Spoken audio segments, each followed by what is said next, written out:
In this video, I'm going to show you how to contact Chick-fil-A's customer support. If you find this video helpful, please drop a like and subscribe to my channel. In saying that, let's just jump straight into the video. All right, so what you want to do is open up a web browser. Now from here, you want to head on over to pissconsumer.com. So go ahead and click on pissconsumer.com.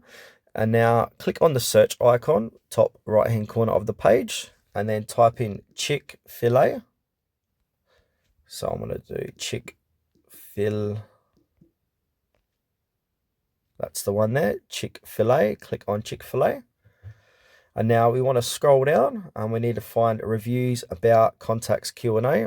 Go ahead and click on contacts. And now ad might appear, just skip out of the ad. And now scroll down, and as you can see, there's a toll-free number. We can give a call or click on the call customer service button. Or if you rather send an email or message, go ahead and click on send message. And they've got a few more customer service numbers you can give a call. So this one's for gift card balance and inquiries.